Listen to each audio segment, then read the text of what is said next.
శ్రీకాళహస్తి దర్శనం చెయ్యాలి అంటే అంత తేలిక విషయం కాదు.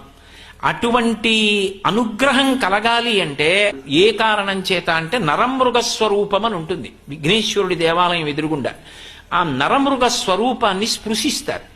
ఆ నరమృగ స్వరూపాన్ని స్పృశిస్తే తప్ప శ్రీకాళహస్తి క్షేత్రం లోపల దర్శనం అంత తేలిక కాదు అని చెప్తారు.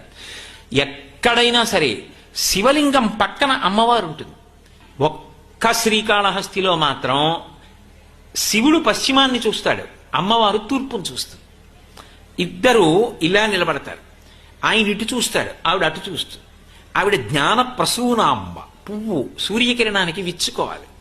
ఆవిడ నడుముకి పెట్టినటువంటి వడ్డాణం సర్పవడ్డాణం.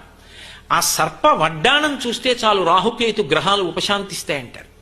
అంత శక్తివంతం జ్ఞానప్రసూనాంబ.